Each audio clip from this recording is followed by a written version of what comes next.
विनय express YouTube channel पर आप सभी दर्शकों का मैं विनय थानवी एक बार फिर से हार्दिक स्वागत करता हूं। आज हमारे साथ विधानसभा चुनाव में खास चर्चा को लेकर विशेष अतिथि मौजूद है। वरिष्ठ साहित्यकार राजेंद्र जी जोशी। आप हिंदी राजस्थानी साहित्य के जाने माने साहित्यकार हैं। आपके लगातार राष्ट्रीय एवं राज्य स्तरीय समाचार पत्रों में समसामयिक विषयों पर कॉलम प्रकाशित होते रहते हैं। विभिन्न संस्थाओं से आप जुड़े हुए हैं। सोशल एक्टिविस्ट के रूप में भी आप अपनी एक विशेष पहचान रखते हैं। आपकी विभिन्न विधाओं में ढेर सारी पुस्तकें प्रकाशित हो चुकी है। चूंकि आपका लंबा अनुभव रहा है, आप हमारे दर्शकों को बताएं कि वर्तमान में चुनावी मुद्दों पर आज की राजनीति में आपके क्या विचार है। देखिए, सबसे पहले तो मैं आपका आभार प्रकट करता हूँ। विनय एक्सप्रेस के दर्शकों को भी शुभकामनाएं देता हूँ। दीपावली की बहुत बहुत शुभकामनाएं। राजस्थान में विधानसभा चुनाव की 64 बीत चुकी है। 2023 के अंत में जाते जाते नई सरकार राजस्थान की जनता को मिलने वाली है। चुनाव की ज्योग्राफी बिल्कुल से बदल गई है। आपका जो प्रश्न है कि मुद्दों को लेकर के, एक समय था जब मुद्दों को लेकर चुनाव लड़ा जाता था। मुद्दे होते थे, रोजगार का मुद्दा होता था, विकास का मुद्दा होता था। लेकिन वर्तमान समय में मुद्दे भी बदल गए, चुनाव की रणनीति भी बदल गई और केवल आरोप प्रत्यारोपों तक चुनाव सीमित रह गए हैं। यह लोकतंत्र के लिए सबसे बड़ा खतरा है, क्योंकि लोकतंत्र में लोक और तंत्र, जब जब मुद्दे गायब होते हैं तब तंत्र हावी होता है और लोक हाशिए पर आ जाता है। लोकतंत्र में ऐसा होना, राजनीतिक पार्टियां केवल एक ही मुद्दा समझे हुए है कि येन केन प्रकरण उसको जीत का सेहरा मिल जाए। जिस तरीके से पिछले दिनों एक बात आई कि कांग्रेस मुक्त भारत, लोकतंत्र में यह परिकल्पना ही ठीक नहीं है कि हम किसी राजनीतिक पार्टी मुक्त करके और देश में शासन कर सकें। मुझे वो दिन याद आते हैं कि मुद्दे लोकसभा और विधानसभा में उठाए जाए, इसके लिए पंडित नेहरू जो विरोधी दल के लोगों को भी सदन में लाया करते थे। और आज मुद्दे क्या हैं? आज मुद्दे ये हैं कि हम जब सत्ता में आ जाएंगे तो उनको जेल भेज देंगे, हम उनके खिलाफ आयोग बिठा देंगे। ये मुद्दे नहीं हैं। आप ये मुद्दे देखिए कि हम गरीबी कितनी मिटाएंगे, हम बेरोजगारों को रोजगार कितना देंगे, हम विकास की गंगा कैसे बहाएंगे, हम पानी कहाँ से लाएंगे, हम बिजली कहाँ से लाएंगे, हम आपके शहर को स्मार्ट सिटी कैसे बनाएंगे। इन मुद्दों पे कोई बात ही नहीं कर रहा है। डेवलपमेंट का इश्यू होना चाहिए चुनाव में। और मतदाता तो बेचारा एकदम सहमा बैठा है। आप देखिए कि मुद्दे नहीं होने से थानवी साहब मतदाता शांत है, मतदाता साइलेंट है। एक समय था जब आपके घर पे, दुकानों पे झंडे, पर्दे, डंडे लगाए जाते थे। इससे स्पष्ट हो जाता था कि जिसके घर पे जिसका पर्दा, झंडा, डंडा लगा है, समर्थन उसको है। आजकल ऐसा नहीं है। ऐसे ही नहीं है कि आपके घर पे कोई अनाड़ी आकर के लगा दे। लेकिन बाजार में लाउड स्पीकर चलते थे, जो उम्मीदवार थे वो चुनावी उत्सव का माहौल बना देते थे। आज के दौर में ऐसा कम देखा जा रहा है। आज के दौर में ऐसा बिल्कुल नहीं है। और मतदाता इतना साइलेंट हो चुका है कि जिस तरीके से मुद्दे नहीं होने से, मैं ये नहीं कह रहा हूँ, आपको मैं बताना चाहता हूँ कि मतदाता डर नहीं रहा है। लोग तो ये सोच रहे होंगे कि मतदाता डर गया है कि कौन जीतेगा, तो मतदाता को इसकी चिंता नहीं है। मतदाता को चिंता इसकी है कि इनके पास मुद्दा नहीं है तो मैं किसके साथ रहूं, अपने साइलेंट तरीके से। मतदाता साइलेंट है। आजकल देखा जाता है कि राजनीतिक पार्टियां एक पॉलिसी बनाती है, उसके तहत टिकट वितरण करती है, लेकिन अंत में जाते जाते वो अपने ही पॉलिसी से भटक जाती है। इस बारे में आप क्या समझते हैं? आपका प्रश्न बहुत अच्छा है। मैंने करीब महीने भर पहले, 2 महीने पहले एक आलेख लिखा था कि पार्टियों ने ये कहा था कि हम अगस्त सितंबर में राजस्थान में टिकट वितरण कर देंगे। दोनों ही पार्टियों ने कहा था।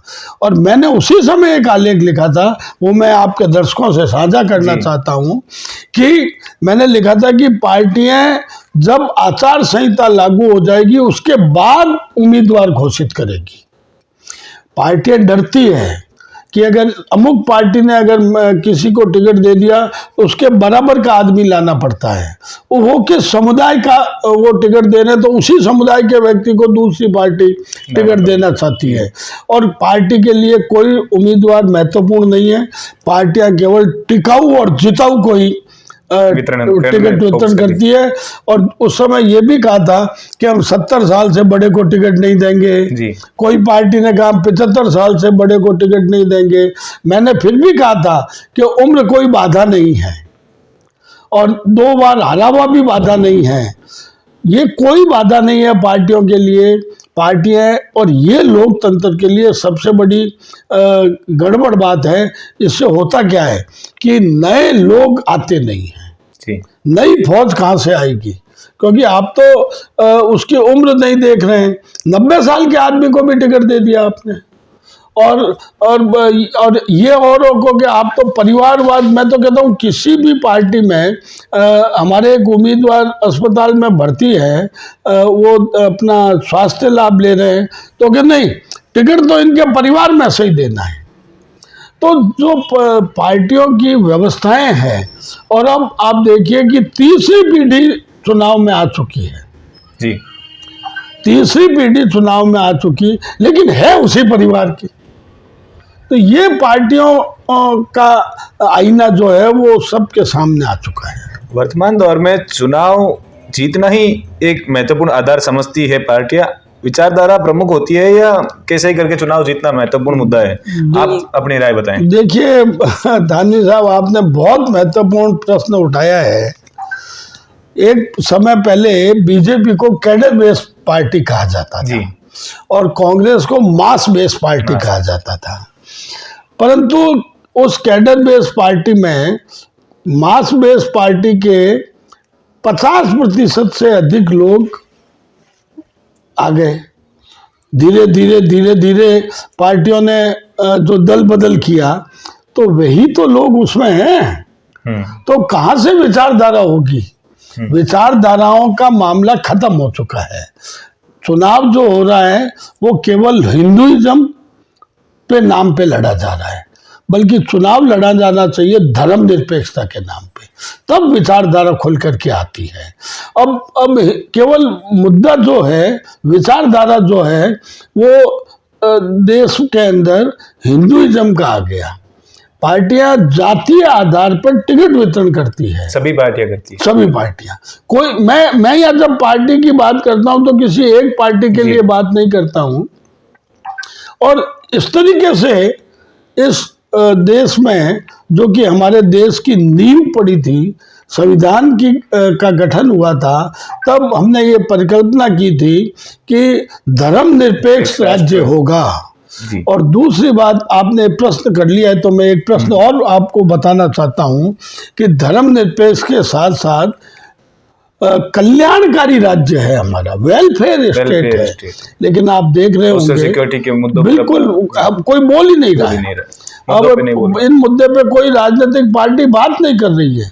कोई भी आदमी ये कह रही है कि नहीं, और जबकि किसी को तो कह रहे हैं कि रेवड़ियां बांट रहे हैं। अरे भैया, वो रेवड़ियां नहीं है। आप उसको, अगर हमारे देश के लोगों को सुविधाएं दे रहा है, मैं यह कह रहा हूँ दोनों ही पार्टियां देवे, वो एक दूसरे पे आरोप ना लगाएं और सुविधाएं दें। लेकिन सुविधाएं देने के नाम पे व्यापारिक घरानों से संबंधित हो गई है सरकारें, सरकारें खुद व्यापारी हो गई। ऐसे में विचारधारा गौण हो गई है। देखा जाता है कि कोई भी बड़ा लीडर किसी भी पार्टी का ये स्वीकार नहीं करता कि धर्म का राजनीति में प्रवेश हो चुका है, लेकिन आपको कहीं ना कहीं ऐसा लग रहा है। तो इस बारे में आपकी राय थोड़ी विस्तार से बताएं कि धर्म का राजनीति में प्रवेश कहाँ तक आप समझते हैं इसको? देखिए, ये मुद्दा बहुत ज्वलंत मुद्दा है, और एक पार्टी तो सत्ता में आ गई और दूसरी पार्टी सत्ता से बेदखल हो गई जी। क्योंकि धर्म के नाम पर चुनाव लड़ना बेमानी है। धर्म के नाम पे चुनाव होने नहीं चाहिए, बल्कि अब तो दिक्कत, अब तो स्पष्ट ये हो गया है कि चुनाव धर्म के नाम पर ही हो रहे हैं। चुनाव धर्म को आधार बना के हो रहे हैं। यह बहुत लंबे समय तक चलने वाला है नहीं। हम किसी राम के नाम पे, और बल्कि दूसरी पार्टी की भी गलती है कि हिंदुस्तान में जो हिंदू त्योहार है, मेरे साथ डॉक्टर पुरुषोत्तम अग्रवाल ने एक व्याख्यान में कहा था कि हो क्या रहा है कि नवरात्रि हुआ, रक्षाबंधन हुआ, जो हिंदू त्योहार है, कांग्रेस पार्टी ने तो बांट दिया, कह दिया कि ये तो बीजेपी वालों का काम है। ऐसा नहीं है भाई, ये किसी पार्टी का त्योहार नहीं है, धर्म नहीं है, ये हिंदुओं का त्योहार है और वो सब लोग मनाएं। लेकिन वो मनाने से डर रहे हैं और वो मना करके सत्ता प्राप्त कर रहे हैं। तो ये परिस्थितियां ये हो गई कि राजनीतिक पार्टियां ये तय नहीं कर पा रही है कि हमारा स्टैंड क्या हो। और आपने देखा होगा कि पहले कहते थे कि हम धर्म के नाम पे वोट नहीं मांगेंगे, तो बाद में कांग्रेस जो है वो भी मंदिर मस्जिद ढोकने लग गई जी। पहले मना कर रही थी। तो इसके माने ये कि राजनीति का जो चरित्र है बदलते दौर में सभी पार्टियों का एक जैसा होता जा रहा है जी। और जब राजनीतिक पार्टियों का चरित्र एक जैसा होगा तो मतदाता क्या करेगा?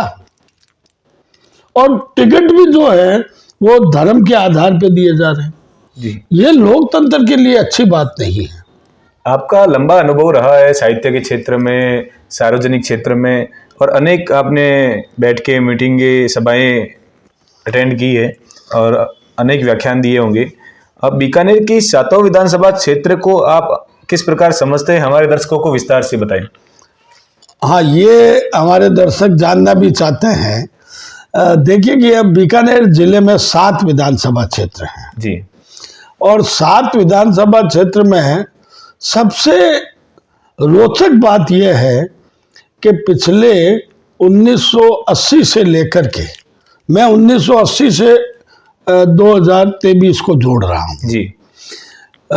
1980 से लेके 2023 तक 4 दशक बीत चुके। वही चेहरे, वही परिवार और वही उम्मीदवार जी। अधिकतर ये तो बीकानेर की 7 विधानसभाओं की राजनीति का परिदृश्य है। अब आप कोलायत से शुरू करते हैं। आप कोलायत में देखिए कि 1980 में देवी सिंह भाटी और कांता जी के बाद रघुनाथ सिंह जी ने चुनाव लड़ा था। रघुनाथ सिंह जी ने चुनाव लड़ा, फिर भंवर सिंह ने चुनाव लड़ा, देवी सिंह ने चुनाव लड़ा, फिर पूनम कंवर ने चुनाव लड़ा और फिर उसकी तीसरी पीढ़ी ने चुनाव लड़ रही है। तो हर विधानसभा क्षेत्र में 2 घरानों के बीच में ही राजनीति जो गोलाकार बनी हुई है। अब आगे आइए, आगे आएंगे तो बीकानेर में देखिए, बीकानेर पूर्व में जब से ये सीट बनी है एक राजघराना ही उसकी दावेदारी कर रहा है। बीकानेर पश्चिम में आप देखिए 1980 से लेकर के अब तक कांग्रेस में एक ही उम्मीदवार है जी। सामने उम्मीदवार बदल रहे हैं लेकिन एक ही परिवार के उम्मीदवार हमेशा साथ रहते रहे हैं। तो और आप अगर नोखा में आएंगे, जब से नोखा पहले तो रिजर्व सीट थी, वो जी आरक्षित सीट थी, तब और अब का अंतर इतना है कि उम्मीदवारों में बदलाव नहीं हो रहा है। आप डूंगरगढ़ जाएंगे तो कांग्रेस पार्टी ने फिर वही 2 बार हारे हुए उम्मीदवार को मैदान में उतारा है, तो बीजेपी ने भी हारे हुए उम्मीदवार को मैदान में उतारा है अपने। आपके अगर आप यहाँ खाजूवाला जाएंगे तो खाजूवाला में डॉक्टर विश्वनाथ और गोविंद राम के बीच में मुकाबला है। ये परिदृश्य आम जन के सामने जो आ रहा है वो एक ऐसा परिदृश्य आ रहा है कि लोगों में उत्साह और उमंग नहीं है मतदाताओं में। अब जहां तक जीत और हार का प्रश्न है, आपके दर्शक ये भी जानना चाहते हैं कि 7 विधानसभा क्षेत्रों में किसका परिणाम। मैं आपको एकदम बता देता हूं कि बीकानेर जिले की 7 विधानसभा क्षेत्रों में कांटे की टक्कर है। आज की तारीख में जो अब चुनाव में मुश्किल से 5-6 दिन 8 दिन रहे हैं, कांटे की टक्कर है। कोई भी भविष्यवाणी या कोई भी सौदा बाजार ये अगर कहता है कि अमुक व्यक्ति श्योर जीत रहा है, ये स्थितियां बिल्कुल एक तरफा स्थिति कहीं नहीं है। एक तरफा स्थितियां कहीं नहीं है। और कांटे की टक्कर में कौन सी पार्टी जीत जाए, ये उसकी चुनाव मैनेजमेंट पे असर डालेगा, डिपेंड करेगी। जैसे मैं आपको एक छोटा सा उदाहरण, आप बीकानेर पश्चिम का जानना चाहते हैं, बहुत रोचक चुनाव है यहाँ का जी। और पूरे बीकानेर जिले की नजरें बीकानेर पश्चिम पे गड़ी हुई है। बीकानेर पश्चिम के चुनाव में दोनों पार्टियों के वोटर अपने अपने हैं जी। ये नहीं कहा जा सकता कि एक तरफे वोटर हैं। इस चुनाव में जिस उम्मीदवार का चुनाव मैनेजमेंट अच्छा होगा वही बाजी मार जाएगा। केवल वोटों से काम चलने वाला नहीं है, क्योंकि चुनाव प्रबंधन अंतिम 2-3 दिनों में होता है और अंतिम 2-3 दिनों में अनुभव के आधार पर चुनाव मैनेजमेंट आने वाला है जी। अब जैसे आप कोलायत की बात करेंगे, कोलायत के अंदर ट्राइएंगल जब भी होता है तब भारतीय जनता पार्टी या देवी सिंह पार्टी लाभ में रहती है, और जब सीधा मुकाबला होता है तो कांग्रेस लाभ में रहती है। वर्तमान में ट्राइएंगल मुकाबला हो रहा है। यही स्थिति आपके डूंगरगढ़ में है। डूंगरगढ़ में भी अब डूंगरगढ़ की स्थिति अलग हो गई, डूंगरगढ़ में चतुर्थ मुकाबला हो गया। तो ऐसे में जो चुनाव प्रबंधन ठीक कर पाएगा वही जीत पाएगा। मैं लूणकरण सर की बात आपको बताना रह गया। लूणकरण सर का तो रोचक भी है, आपके लोग जानना भी चाहते हैं कि अब वहाँ चुनाव 2 पार्टियों के बीच नहीं है, चुनाव 4 लोगों के बीच लड़ा जा रहा है। मेरा ये मानना है कि निर्दलीय वीरेंद्र बेनीवाल और बीजेपी की एक तरफ टक्कर है, तो दूसरी तरफ निर्दलीय सारस्वत की और आपके कांग्रेस के व्यक्ति की टक्कर है, क्योंकि वीरेंद्र बेनीवाल पूरे 5 साल तक वहां सक्रिय रहे हैं जी। उसका प्रभाव पड़ेगा, उसका जबरदस्त प्रभाव पड़ेगा। और यह स्थितियां आप कोई आकलन करता यह नहीं कह सकता कि जीत यहां आने वाली है। यह भी चुनाव प्रबंधन का जातीय जो समीकरण है वो भी इसमें काम करेगा जी। ओवरऑल आप कह सकते हैं चुनाव प्रबंधन जिसका बेहतर होगा 7 विधानसभा क्षेत्र में उसके फेवर में उसके फेवर में सत्ता जाएगी। उसके मैं आपको ये भी बता दूं कि चुनाव प्रबंधन एक दिन में तो होता नहीं जी, है, लंबे समय से करना पड़ता है। और वो जाते जाते पिछले 3 दिन जो रहते हैं उसमें वो चरम पर चला जाता है, और जब वो चरम पर जाता है तो परिणाम उसके हक में आता है। लेकिन मैं आपको यहाँ फिर कहना चाहता हूँ कि इस बार जो चुनाव है वो उम्मीदवार अपने अपने दम पे लड़ रहे हैं। आप देखिए कि राजस्थान में ना तो कोई स्टार प्रचारक आ रहे हैं जी, ना कोई बड़े नेता आ रहे हैं, और कोई ऐसा धनी धोरी भी नहीं है जिसको हम कह सकते हैं उस अपने दम पे जीता लाएगा कैंडिडेट को, ऐसा भी कोई नहीं, ऐसा भी कोई नहीं है। एक जो आपने पहले कहा था मुद्दों की जो इंटरेस्टिंग, चुनाव का उत्सव इस तरीके से इंटरेस्टिंग होता है। वो नारे चलते थे, वो रैलियां निकलती थी, बच्चे अब ना तो आपके पास बिल्ला है, ना आपके पास झंडा है, ना डंडा है, ना बैनर है, तो वो उससे चुनावी माहौल नहीं है। इसलिए जो चुनाव का उत्सव राजनीतिक दलों के साथ, उम्मीदवारों के साथ होता है, वो कहीं देखने को नहीं मिलता है। बहुत रोचक जानकारी उपलब्ध करवाई। अंतिम प्रश्न आपसे ये रहेगा कि हमारे मतदाताओं के लिए आप क्या संदेश देना चाहेंगे? देखिए, आपने सही कहा। मैंने पिछले 10 साल तक मतदाताओं को रिझाने का काम किया है जी। और मैं ये मानता हूँ कि लोकतंत्र में अगर आपके पास, मतदाता के पास कोई हथियार है तो वो वोट का हथियार है। उस हथियार का पूरा प्रयोग करना चाहिए। और मैं तो ये कहता हूँ कि 5 साल में बाद में कोई कहता है कि सड़क नहीं बनी, नाली नहीं बनी, और ये कहे कि मेरा काम नहीं हुआ, और वो वोट देने नहीं जाता है, तो वो उसको अपनी समस्या बताने का हकदार नहीं है। आप किसी को भी वोट दें, लेकिन आपको मताधिकार का प्रयोग करना चाहिए। आपको केवल छुट्टी का उपयोग नहीं करना चाहिए। मैं ये कहता हूं कि 100% मतदान ही लोकतंत्र को मजबूत करेगा, और नहीं तो तंत्र मजबूत होता जाएगा, लोग पिछड़ता जाएगा।